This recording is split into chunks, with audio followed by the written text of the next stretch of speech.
Updates చూసుకుంటే తెలంగాణ ముఖ్యమంత్రి రేవంత్ రెడ్డితో పాటు డిప్యూటీ సీఎం మల్లు బట్టి విక్రమార్క ఢిల్లీకి పయనమయ్యారు. సెప్టెంబర్ 30 లోపు స్థానిక సంస్థల ఎన్నికల ప్రక్రియను పూర్తి చేయాలని ప్రభుత్వాన్ని హైకోర్టు ఆదేశించడంతో ఈ పర్యటనకు ప్రాధాన్యత సంతరించుకుంది. దీంతో సీఎం, డిప్యూటీ సీఎం ఇద్దరూ ఢిల్లీలో లోకల్ ఎలక్షన్ల నిర్వహణ, స్థానిక ఎన్నికల్లో బీసీలకు 42% రిజర్వేషన్ అంశాలపై న్యాయ నిపుణుల సలహా తీసుకునేందుకు వారు హస్తినాకు వెళ్లుతున్నట్లు సమాచారం. మరోవైపు ఫిరాయింపు ఎమ్మెల్యేల అనర్హత వేటుపై లీగల్ ఒపీనియన్ తీసుకోవడంతో పాటు హైకమాండ్తో భేటీ కానున్నారు. బీసీ రిజర్వేషన్ బిల్లు రాష్ట్రపతి వద్ద పెండింగ్లో ఉండగా ఆర్డినెన్స్ గవర్నర్ వద్ద పెండింగ్లో ఉంది. ఆ రెండు బిల్లులపై సుప్రీంకోర్టును ఆశ్రయించే అంశంపై సీఎం రేవంత్ రెడ్డితో పాటు డిప్యూటీ సీఎం మల్లు బట్టి విక్రమార్క భేటీ సుప్రీంకోర్టు సీనియర్ న్యాయవాదులతో కాబోతున్నట్లుగా సమాచారం. కాగా ఢిల్లీ పర్యటన అనంతరం సీఎం రేవంత్ రెడ్డి బీహార్కు వెళ్లనున్నారు. అక్కడ కాంగ్రెస్ అగ్రనేత రాహుల్ గాంధీ చేపట్టబోయే ఎన్నికల పాదయాత్రలో పాల్గొననున్నారు. ఈ సందర్భంగా రేవంత్తో పాటు తెలంగాణ మంత్రులు కూడా ఈ పాదయాత్రలో పాలు పంచుకోబోతున్నారు.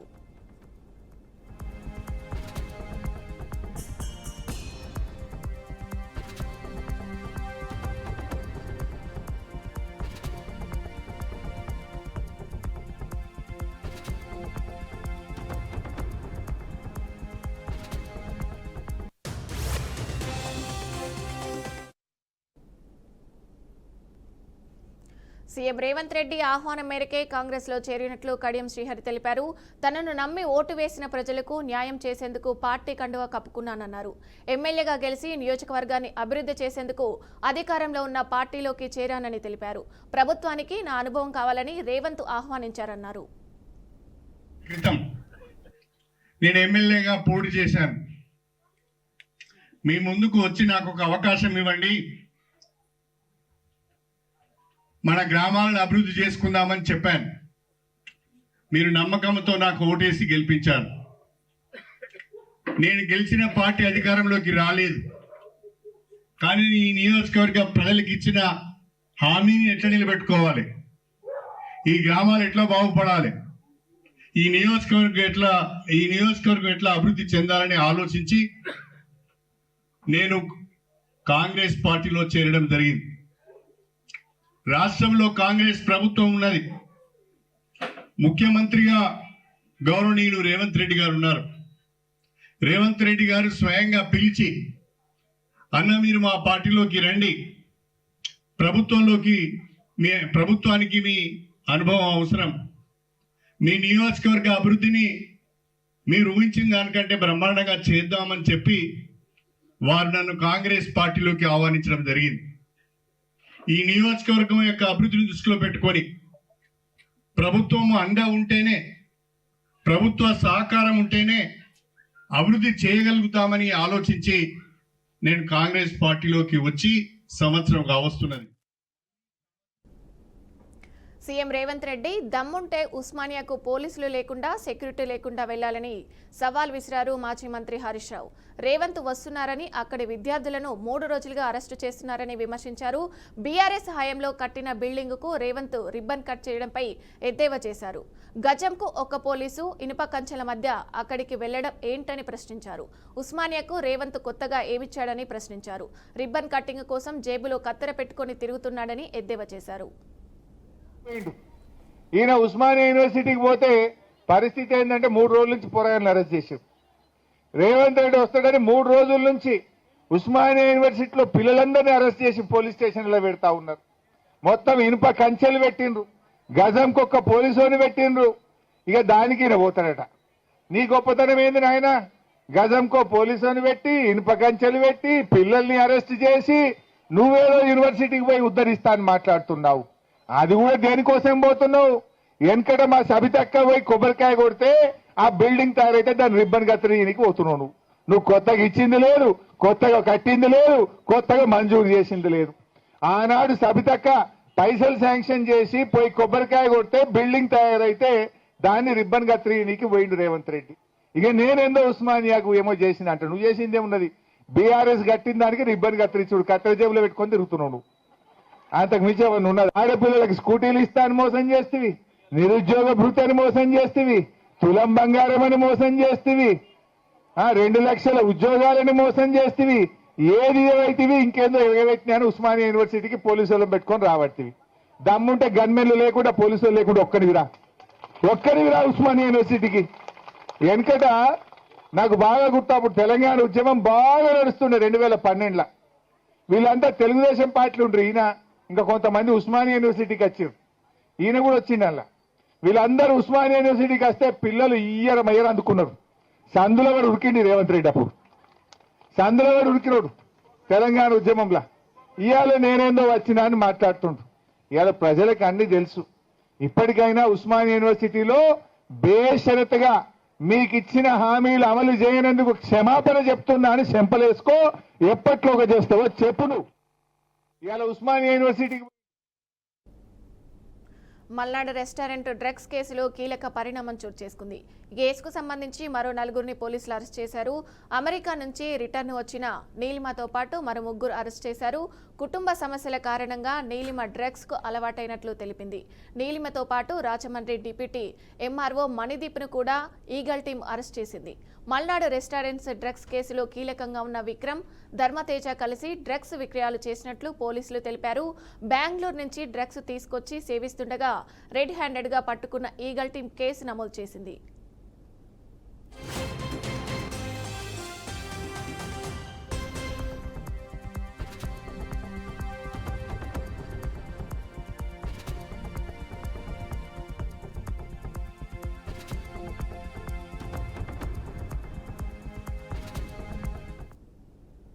తిరుపతి జిల్లా పురపాలక శాఖ మంత్రి నారాయణ తూడా కార్యాలయంలో పెండింగ్ పనులపై సమీక్ష నిర్వహించారు. ఏపీలో 123 మున్సిపాలిటీలలో ఆధునిక సదుపాయాలు అందించడమే లక్ష్యంగా కేంద్ర బడ్జెట్తో అమృత్ పథకం ద్వారా 3 ఏళ్లలో ప్రతి ఇంటికి శుద్ధి నీటిని అందజేశామని మంత్రి తెలిపారు. అదనంగా రాష్ట్రంలోని 6 ప్రధాన కేంద్రాల్లో వేస్ట్ టు ఎనర్జీ ప్లాంట్లు ఏర్పాటులో ఉన్నాయన్నారు. అక్టోబర్ 2వ తేదీ వరకు 85 లక్షల టన్నుల చెత్తను స్వచ్ఛం చేయడంపై ప్రత్యేక శ్రద్ధ తీసుకుంటామన్నారు.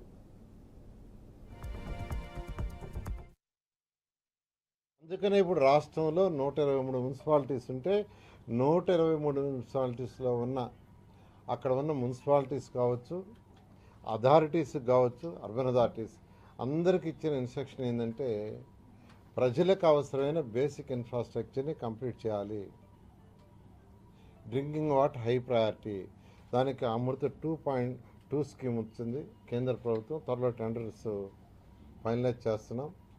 దాని ద్వారా ప్రతి ఇంటికి రాబోయే 3 సంవత్సరాల్లో ట్యాప్ కనెక్షన్ ఇస్తాం. స్వచ్ఛమైన వాటర్, సర్ఫేస్ డ్రాయింగ్ వాటర్. అది భూమిలో నుంచి బోరేసి కాదు, బోరేసి తీయటం వల్ల వర్షాకాలంలో ఆ బోర్లోకి చుట్టుపక్కల ఉన్న వాటర్ పోవటం వల్ల ఇన్ఫెక్షన్స్ వస్తున్నాయి. అందుకని సర్ఫేస్ వాటర్, నదులలో నుంచి చెరువుల్లో నుంచి సర్ఫేస్ వాటర్ తీసుకొని దాన్ని ట్రీట్ చేసి ఇవ్వాలని ముఖ్యమంత్రి గారు ఆదేశించారు. అది అమృత్ 2.0 కేంద్ర ప్రభుత్వం, రాష్ట్ర ప్రభుత్వం, మున్సిపాలిటీస్ 3 యొక్క ఫండ్స్తో అది చేస్తూ రాబోయే 3 సంవత్సరాల్లో ప్రతి ఇంటికి ట్యాప్ కనెక్షన్ ఇవ్వబోతున్నాం. ఈ అమృత స్కీము ఇప్పుడుది కాదు, గత ప్రభుత్వంలో ఎప్పుడో కేంద్ర ప్రభుత్వం శాంక్షన్ చేస్తే వాళ్ళు ఫస్ట్ ఇన్స్టాల్మెంట్ ఇస్తే స్టేట్ మ్యాచింగ్ ఇవ్వక అది ఆగిపోయింది. 8,500 కోట్ల రూపాయలు. అది అంతా ఇంత కాదు. నిజంగా 8,500 కోట్లు కనుక ఖర్చు పెట్టుంటే ఈరోజు రాష్ట్రంలో ఉన్న ప్రతి ఇంటికి ట్యాప్ కనెక్షన్ ఉండేది. తెలంగాణ భవన్లో కేటీఆర్ మాట్లాడుతున్నారు. లైవ్లో చూద్దాం.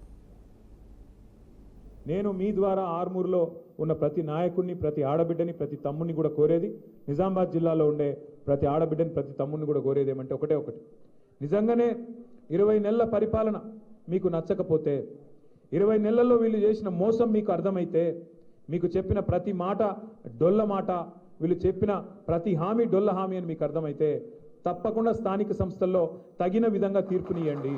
వీళ్ళకు బుద్ధి చెప్పండి. వీళ్ళు చేసిన మోసానికి కర్రు కాల్చి వాత పెట్టండి. ఎందుకంటే కొంతమంది మాట్లాడతారు, ఏమున్నదే స్థానిక సంస్థల్లో మళ్ళీ కేసీఆర్ రాడు కదా ఇప్పుడే అని మాట్లాడతారు. కరెక్ట్, కేసీఆర్ రాడు, కానీ వీళ్ళు చేసిన మోసం మరి మీరు ఒప్పుకున్నట్టు అవుతుంది.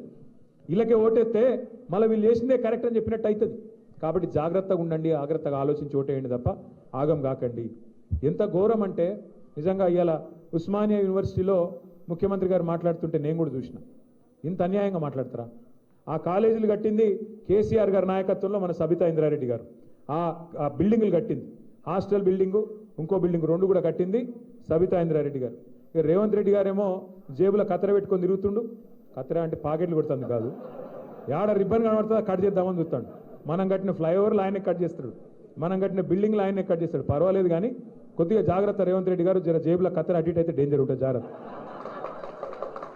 ఎందుకంటే ఆయన మాట్లాడే మాటలు ఎంత వికారం మాట్లాడి నాకు అర్థం కాదు. ఒక్కటంటే ఒక్క మాట, చక్కటి మాట మాట్లాడతాడా? అరే తెల్లారు లేస్తే గలీజ్ మాటలు, నీ పేగులు కట్ చేస్తా, మెడలు వేసుకుంటా, గుడ్లు వికి గోటీలు ఆడతా. పేగులు మెడలు వేసుకుంటేది బోటి తింటాడా? ఏమన్నా బోటి కొట్టేటాడా? నాకు అర్థం కాదు. అరే పేగులు మెడలు వేసుకుంటాడు ఎవడన్నా ముఖ్యమంత్రి? నాకు అర్థం కాదు ఇంత గలీజ్ మాట. ఇంకా ఘోరం ఏంటంటే ఇప్పుడు నువ్వు హామీలు ఇచ్చినావు, 100 రోజులు అన్నావు, 100 రోజులు అమలు చేయకపోతే ఇక ఈ చంద్రుడు అదేమన్నాడు, ఈ సూర్యుడు ఇటు సూర్యుడు అటు ఒడిచినా అటునోడు ఇటు వచ్చినా నేను అమలు చేసి తీరుతా అన్నాడు. మరి అయితే పైసలు ఎడికెళ్ళి వెళ్తాయంటే మాకు తెలివి లేదా కాంగ్రెస్ వాళ్ళకు? మేమందరం కూడా 6 ఫీట్లు ఉన్నాం ఒక్కొక్కడు. నేను 3 ఫీట్లు ఉన్నా కానీ ఆ ఉత్తమ్ కుమార్ రెడ్డి 6 ఉన్నాడు, ఆ జానారెడ్డి 6 ఫీట్లు ఉన్నాడు, అందరం కలిసి చేస్తామన్నారు. మరి ఏమా ఈరోజు 20 నెలలు ఒడిసేపాయి, ఇంకో 4 నెలలు అయితే 2 నెలలు అయిపోయాయి, మిగిలిన 40% టైం అయిపోయింది. ఆఖరి సంవత్సరం ఎలక్షన్ టైం అయినా, మిగిలింది ఇంకో 2 నెలలే. మరి ఏమైనా ఈ హామీలు అంటే ఇప్పుడు రేవంత్ రెడ్డి గారు కొత్త రాగం ఎత్తుకున్నాడు. ఏమంటాడు? లంకె బిందెలు ఉంటాయనుకొని వచ్చినా లేవు. ఎవడు చూస్తాడు లంకె బిందెల కోసం? ఎవరు ఎత్తుకుతారు ఈ లంకె బిందెల కోసం? లంకె బిందెలని మాట్లాడతాడు ఎవరైనా ముఖ్యమంత్రి? గింత అన్యాయం మాటలా. ఇంకా ఘోరం, ఇప్పుడు మనందరికి ఇక్కడ కూర్చున్న వాళ్ళందరికీ అప్పు ఉందా లేదా? అప్పు లేనివాడు ఎవడని ఉంటే చేయలే అవటరా జీవన్ రెడ్డి? అప్పు లేనివాడు ఎవడు లేడు. కానీ అప్పు ఉంటే కూడా ఏం చేస్తాం మనం? మార్కెట్ మంచిగా లేదు. రేవంత్ రెడ్డి వచ్చినాక, కాంగ్రెస్ వచ్చినాక రియల్ ఎస్టేట్ సంకనాకిపోయింది. ఇక అసలు 1 రూపాయి ఉడతలేదు, కొనేటోడు లేడు, అమ్మేటోడు లేడు, అడిగినోడు లేడు. ఇదివరకు 30,000 గజం ఇలా 19,000కి అమ్ముకుంటాను దిక్కులేక. అక్కడక్కడ ఇక బిడపెన్లో ఏదైనా అర్జెంట్ అవసరం ఉంటే అమ్ముకునే పరిస్థితి వచ్చింది. మరి ఈ పరిస్థితులల్లో అప్పు ఉన్నా కూడా ఏం చేస్తాం మనం? లోపల బనీన్కు పొక్కలున్నా మీదికెళ్ళి మాత్రం కడక అంగి వేసుకొని బయట తిరుగుతామా లేదా? ఎందుకు? మళ్ళీ ఎవడన్నా అప్పు ఉడుతుందో పుట్టదో అని. కానీ ముఖ్యమంత్రి ఎట్లున్నాడు? ఏం చెప్తున్నా ఆయన? నేను ఢిల్లీకి పోతే నాకు అపాయింట్మెంట్ ఇస్తలేరు, చెప్పులు ఎత్తుకపోతే అపాయింట్మెంట్ ఇస్తలేరంటే ఏమనాలి ముఖ్యమంత్రి? చెప్పురు మీరు, నాకు అర్థం కాదు. ఎవడన్నా చెప్పుకుంటాడు అట్లా? ఏం లేకపోయినా కడక్ అంగి వేసుకొని చాలు మాకేమైంది రాబాయి, నువ్వు 1,00,000 కాదు 2 లక్షలు ఇస్తా రేపటివరకు డామ్ డూమ్ అని కొడతాం, నడుపుతాం. ఎందుకంటే నడపాలి, దుగ్నం నడపాలి. కానీ ఈ ముఖ్యమంత్రి గారు ఇంకా ఘోరం. మరి ఏమైనా నువ్వు గిన్ని హామీలు ఇచ్చినావు, ఏం సంగతి అంటే ఈ మధ్యన కొత్త డైలాగ్ ఎత్తుకున్నాడు. ఏం చేస్తారా? నన్ను కోస్తారా? కోసుక తింటారా? ఎవడు కోసుక తింటే నువ్వు ఏమైనా సేపువా మామిడి పండువా? కోసుక తినతుంది, కోసుక తింటారా అన్నట. ఇంత అన్యాయం ముఖ్యమంత్రి ఉంటాడు ఎవడన్నా? అంత విచిత్రం అనిపిస్తుంది నాకు. ఈ ముఖ్యమంత్రి లెక్కలేడు. మేము కూడా చూసినాం, ఎన్టీ రామారావుని చూసినాం, రాజశేఖర రెడ్డి గారిని చూసినాం, చంద్రబాబు నాయుడు గారిని చూసినాం, కేసీఆర్ గారిని చూసినాం, ఇక ఈయనని చూస్తున్నాం. ఇప్పుడు ఏం చేయాలి? ఇక నిజానికి అలా మీకంటే నాకంటే ఊళ్ళలో ఉన్న కోపం ఎక్కువ వస్తుంది నాకు. ఈ మధ్యన మన వాళ్ళు అందరూ చెప్తాను, అన్నా నువ్వు జర తిట్టుడు తిట్టకే ఎక్కువ అని చెప్తాను. అంటే నేనెందుకు తిడతారా పోయి, నాకేం కర్మ ఆయన తిట్టేది, నాకు అవసరమే లేదు. కానీ మన నాయకుడు, తెలంగాణను సాధించిన పెద్ద మనిషి కేసీఆర్ గారిని పట్టుకొని నోటికొచ్చినట్టు తిడితే మాత్రం, కేసీఆర్ని తిడితే మాత్రం బరాబర్ ఈట్కా జవాబ్ పత్తర్ సే దేంగే. ఇక నువ్వు మర్యాదగా మాట్లాడితే మేము కూడా మర్యాదగా మాట్లాడతాం. కానీ నువ్వు ఇట్లా అబద్ధాలు చెప్పి ఓట్లు వేయించుకొని గద్దెనెక్కి రైతులు యూరియా కోసం నన్నులాడుతుంటే నువ్వేమో సినిమా వాళ్ళతో మీటింగులు పెట్టుకుంటా, డ్రామా చేసుకుంటా, నన్ను ఏమనద్దు నేను మాత్రం తిడతా అంటే మరి ఎందుకు కొడాలి మనం? అందుకే నేను మిమ్మల్ని కోరేది ఏంటంటే, సరే ఆయన కొట్టుడద్దు తిట్టడద్దు, ఇక మనం ఒక్కటే పని చేద్దాం. ఇప్పటి నుంచి కేవలం ఒక్కొక్క ఓటు ఆరుమూరులు అయితేనేమి, మహేశ్వరంలో అయితేనేమి, రాష్ట్రంలో ఏ మూలనైతేనేమి ఖచ్చితంగా స్థానిక సంస్థల్లో ఒక్కొక్క ఓటు పరిగేరినట్టు ఏరుదాం. ఏరి కాంగ్రెస్ పార్టీకి, బీజేపీకి బుద్ధి చెబుదాం. ఎక్కువ ఆయాసం పడే అవసరం కూడా ఏం లేదు. మీరు ఒకటే పని చేయండి. నాకు తెలుసు మీ మీద కేసులు పెడతారు, బెదిరిస్తారు పోలీసు వాళ్ళు, ఆగమాగం చేస్తారు, ఫోన్లు చేస్తారు. ఒక పోస్ట్ పెట్టగానే ఏమారా తమ్మి నీ ఫ్యూచర్ చెడిపోతుంది, ఎందుకు పెడుతున్నావు అని పోలీసుడు కాంగ్రెస్ కార్యకర్త కంటే ఎక్కువ వాడు ఓవర్ యాక్షన్ చేస్తాడు. మీరు ఒకటే యాద పెట్టుకోండి, మనం 10 ఏళ్ళు 2014 నుంచి 23 దాకా ఎన్నడూ కూడా ఆనాడు మన అధికార వ్యవస్థను రాజకీయం కోసం వాడుకోలేదు. ఎన్నడూ కూడా రాష్ట్ర ప్రభుత్వం గురించి, రాష్ట్ర అభివృద్ధి తప్ప ఇంకో ఆలోచన చేయలేదు. ఎట్లా నీళ్లు తేవాలి, ఎట్లా రైతుల కన్నీళ్లు దుడవాలి ఈ ఆలోచన చేసినాం, పేదవారిని ఎట్లా కడుపులో పెట్టుకోవాలని చూసినాం తప్ప రాజకీయపరమైన ఆలోచనలు ఎక్కువ చేయలేదు. కానీ వచ్చేసారి మాత్రం ఇట్లుండం. బరాబర్ నేను కూడా చెప్తున్నా మీకు, ఇలా రేవంత్ రెడ్డి ప్రభుత్వంలో ఎవరెవరైతే ఓవర్ యాక్షన్ చేస్తున్నారో వాళ్ళందరి పేరు మీరు గుర్తుపెట్టుకొని నాకు కూడా గుర్తు చేయండి. మళ్ళా తప్పకుండా ప్రభుత్వం వస్తుంది, కేసీఆర్ గారు ముఖ్యమంత్రి అవుతారు. ఈసారి మాత్రం పోయిన తారీ లెక్క మంచిగా మర్యాదతోనైతే ఉండదు వ్యవహారం. ఎవరైతే ఓవర్ యాక్షన్ చేస్తున్నారో వాళ్ళకి తప్పకుండా మీ అందరికి నేను మాటిస్తున్నా, బుద్ధి చెప్పే బాధ్యత మా అందరిది. మీరు భయపడాల్సిన అవసరం లేదు, మీరు రోడ్ల మీదకి వచ్చి కొట్లాడి కేసులు పెట్టించుకోవాల్సిన అవసరం లేదు. పేరు రాసుకోరు అంతే, పేరు రాసుకొని పెట్టుకోర్రి. మీరు ఏ బుక్ కావాలంటే ఆ బుక్ పెడదాం. పింక్ బుక్ అయితే పింక్ బుక్, ఇంకో బుక్ అయితే ఇంకో బుక్ పెట్టుకుందాం, మనం కూడా చూసుకుందాం. ఆఖరికి నేను చెప్పే మాట ఒకటే, రెండు పెద్దలు జయశంకర్ సార్ ఎప్పుడు ఒక మాట చెప్తుండే, ఈ రెండు పార్టీలు ఒకటి తీయరాదు ఇంకోటి పెట్టరాదు, దొందే. రెండు కాంగ్రెస్ బీజేపీ ఇద్దరు కూడా తెలంగాణ విషయానికి వస్తే ఇద్దరు ఒకటే, 8 మంది వాళ్ళు 8 మంది వీళ్ళు, కానీ తెలంగాణకు మిగిలింది మాత్రం 0. నిన్న చూడరాదు మీరు, యూరియా దొరకలేదు ఏదైనా చేయండి అయ్యా అని ఒక బీజేపీ ఎంపీని అడిగారు ప్రెస్ వాళ్ళు పోయి. ఆయన ఏమంటాడు ఎరికేనా, ఆపరేషన్ సింధూర్ వల్లనట చైనాకి వెళ్ళి వచ్చుడు ఆగిందట. ఆపరేషన్ సింధూర్ జరిగింది చైనాతోనా పాకిస్తాన్తోనా? పోనీ ఆపరేషన్ సింధూర్ సరే జరిగింది నువ్వు అనుకుందాం, మరి దేశం అంతా ఉండాలి కదా యూరియా సంక్షోభం, ఒక తెలంగాణలో ఎందుకు ఉంటుంది? అంటే ఇంత తెలివి ఉన్నది వీళ్ళకు. రేవంత్ రెడ్డిని కాపాడేందుకు బీజేపీ వాళ్ళు కూడా తాపత్రయం చూడురి. ఆయన మీద ఈగ వాలద్దు, ఆయన మీద పొరపాటున కూడా ఒక మాట అనద్దు వాళ్ళు. అట్లాంటి పరిస్థితి అలా ఉన్నది. ఒక్క ఎంక్వైరీ చేయదు బీజేపీ. ఒక్క మాట చెప్పి నేను ఎందుకంటే మర్చిపోయినా, ఇది ఒక్కటి చెప్పి నేను ముగిస్తా. కాళేశ్వరం కట్టిండి కేసీఆర్ గారు. మీ నిజామాబాద్ జిల్లాలో కూడా ఉన్న ఎస్ఆర్ఎస్పీ ఆయకట్టుకు తిరిగి పునరుజ్జీవం పోసి మరి దానికి కూడా ప్రాణధారగా నిలిపిండు కేసీఆర్ గారు. కాళేశ్వరం అంటే ఒక బ్యారేజ్ కాదు, ఒక రిజర్వాయర్ కాదు, అలా 3 బ్యారేజీలు ఉన్నాయి, అలా 15 రిజర్వాయర్లు ఉన్నాయి, 19 పంపింగ్ స్టేషన్లు ఉన్నాయి, 21 సబ్ స్టేషన్లు ఉన్నాయి, 100 కిలోమీటర్ల సొరంగ మార్గం ఉన్నది, సొరంగ కాలువలు ఉన్నాయి, అట్లే 1000 కిలోమీటర్ల ప్రవాహ కాలువలు గ్రావిటీ కాలువలు ఉన్నాయి. ఈ అన్నిటి సమాహారం దాదాపు 100 కంపోనెంట్స్ యొక్క సమాహారం కాళేశ్వరం. అందులో ఒకటి మేడిగడ్డ బ్యారేజ్. మేడిగడ్డ బ్యారేజ్ గురించి కూడా మనం ఒక్క నిమిషం అర్థం చేసుకోవాలి, కాళేశ్వరం గురించి కూడా ఒక్క నిమిషం అర్థం చేసుకోవాలి. తెలంగాణ భూభాగం ఎట్లుంటుంది అంటే ఇట్లా గుడిసెలు ఎక్కువ ఉంటుంది, ఇట్లా గుడిసెలు ఎక్కువ ఉంటుంది తెలంగాణ. ఇటుకెళ్ళి గోదావరి వారుతుంది, ఒక మూలకెళ్ళి ఇంకో మూలకెళ్ళి కృష్ణ వారుతుంది. ఇటు మొత్తం దక్షిణ భాగంకి వెళ్ళి మొత్తం కృష్ణ, ఉత్తర భాగంకి వెళ్ళి మొత్తం గోదావరి, కిందికెళ్ళి భూభాగం ఏమో పైన ఉంటుంది. అయితే మరి కిందికెళ్ళి నీళ్లు పైకి తీసుకురావాలి. ఇప్పుడు మీరు మీ పొలంలో బోరింగ్ వేస్తారు, 3 HP 5 HP మోటార్ పెట్టి గుంజుస్తారు, గుంజి నీళ్ళు కింద ఉన్న నీళ్ళు 100 ఫీట్లు 200 ఫీట్లు 400 ఫీట్లు 500 ఫీట్లు 800 ఫీట్లు వెళ్ళి గుంజి నీళ్లు పైన పొలం బారిస్తారు, పంట పండిస్తారు. మరి గోదావరిలో నీళ్ళు ఎక్కడున్నాయి అని దుర్బిని పెట్టి ఎతికి దేవులాడి కేంద్ర ప్రభుత్వ రంగ సంస్థ వ్యాప్కోస్కి అప్పచెప్పి వాళ్ళు ఇచ్చిన రిపోర్ట్ ప్రకారం కింద గోదావరిలో 80 మీటర్ల మీద, అంటే సముద్ర మట్టానికి 80 మీటర్ల మీద మేడిగడ్డ అనే పాయింట్ ఉంది. ఆడగిన నీళ్ళు ఆపితే ఆడికెళ్ళి నీళ్ళు ఎత్తిపోసుకోవచ్చు అని చెప్పి ఆడ మేడిగడ్డ అనే బ్యారేజ్ కట్టిరు. 80 మీటర్ల మీద మేడిగడ్డ ఉంటుంది. ఇప్పుడు మనం కూర్చున్న హైదరాబాదు 535 మీటర్ల మీద ఉంటుంది. అందుకే ఇట్లుంటుంది తెలంగాణ అని చెప్పిన నేను. అంటే ఆడికెళ్ళి నీళ్లు 80 మీటర్లకేంచి 4. పంజాబ్లో ఓవైపు వరదలు బీభత్సం సృష్టిస్తుంటే ఆకతాయిలు చేసే చేష్టలు పరువుని విస్మయానికి గురి చేస్తున్నాయి. ఎడతెరిపి లేకుండా కురుస్తున్న వర్షాలకు వరదలు కలవరపాటుకు గురి చేస్తున్నాయి. ఇలాంటి పరిస్థితుల్లో 2 యువకులు తమ ప్రాణాలతో చెలగాటమాడారు.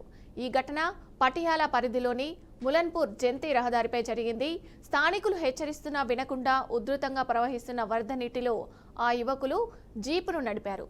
దీంతో వరద ప్రభావానికి ఆ జీపు కొట్టుకుపోయింది. నిర్లక్ష్యంతో వారు చేసిన పని వారి ప్రాణాలకే ముప్పు తెచ్చింది. కొద్ది దూరంలో చిక్కుకుపోయిన వారిని స్థానికులు జేసీబీ సాయంతో కాపాడారు. ఈ ఘటనకు సంబంధించి వీడియో ప్రస్తుతం సోషల్ మీడియాలో వైరల్గా మారింది.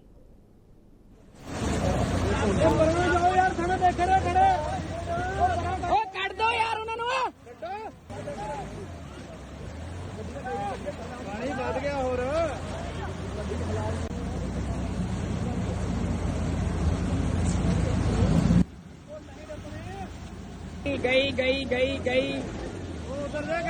उतर जा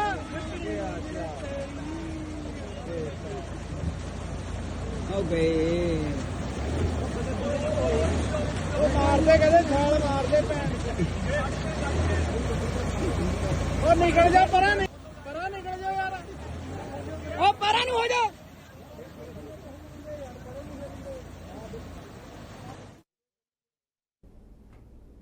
ఇవి bulletin updates. Keep watching BRK news తెలుగుడి సత్తా.